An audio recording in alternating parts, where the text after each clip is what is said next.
Hello, so good to meet you at our global motivational meeting. We are reading what scriptures book, these God's words that inspire billions of people, families, communities, and countries in the whole world, and will empower you to just read these quotes and practice in daily life. As we're reading this holy book from the beginning, please find all the chapters in our message to Billion channel, and let's read further what God prepared for us today, the words of life, the justice.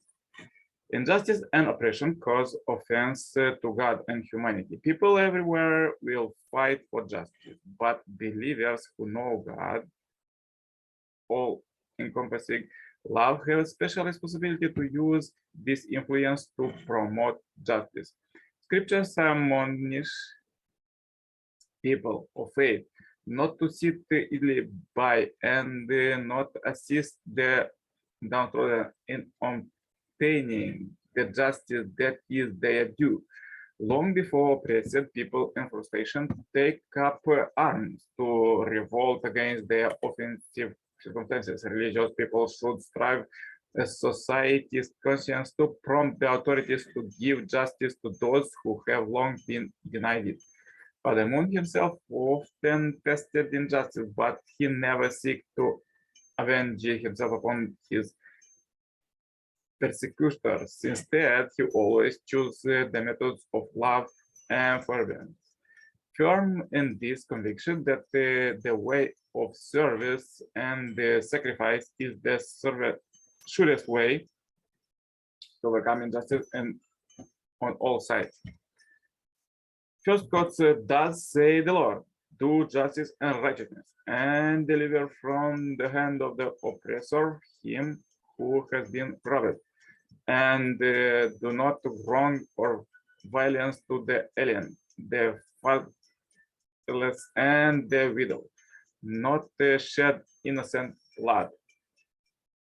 Another quote, oh yeah, who believe, stand out firmly for justice as a witness to God, even as against yourself or your parents or your kind, and whatever it concerns rich or poor, for God can best protect both. Follow not the lust of your hearts, lest you swear. And if you distort justice or decline to the justice, verify God is well acquainted with all that you do. Another quote, take away from me the noise of your songs. To the melody of your harps, I will not listen, but let justice roll down like water, and righteousness like an even flowing stream. Another quote, be aware of the plea of the oppressed, for they ask God most high only for his due, and God does not keep the one who has a right from receiving what is due.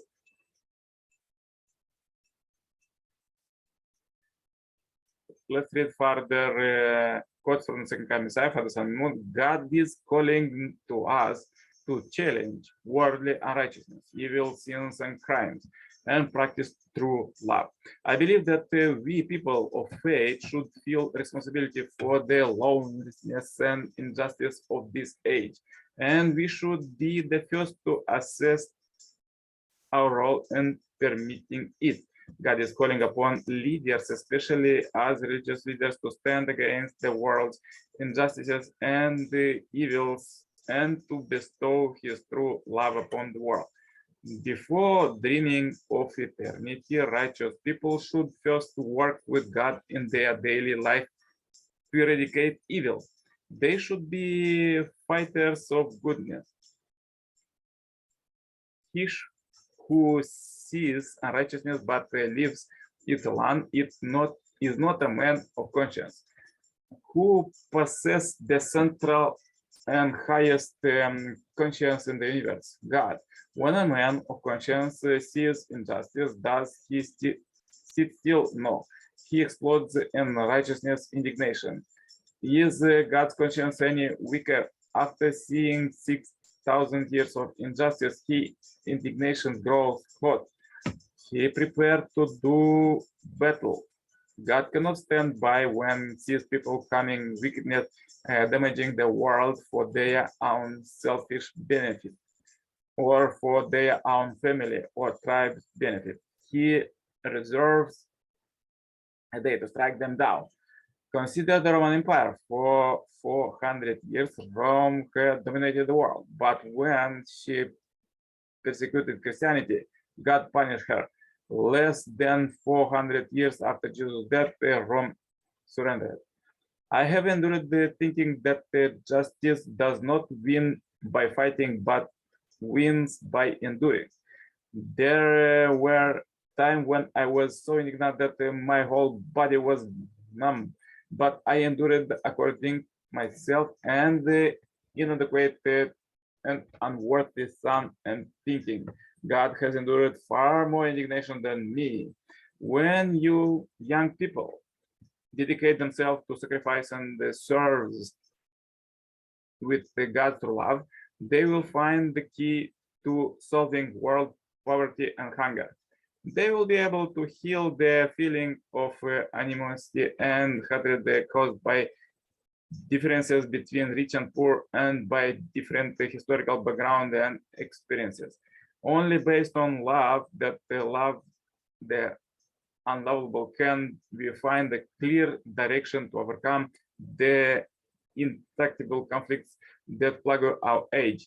We can even find common ground to meet the ideological divide between the advocates of freedom and advocates of equality. Once true love is perfected in the human world, what possible political, economic, culture, or environment problems would persist? In the world of true love, every problem can be solved.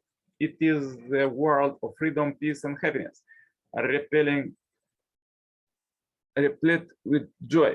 It is the world of God's ideal. It is the world where joy and happiness are manifested infinitely and eternally, and where everyone has the right to equal position, equal participation, and equal inheritance.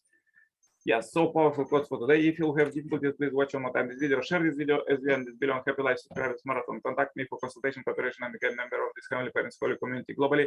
The contact is below. Receive Heavenly Kingdom citizenship right now. The contact is below, yeah. And turn on suggested playlist that we prepare for us, for you, and listen God's words all the day. Stay blessed. See you tomorrow. Yours, Nicolae. Bye bye.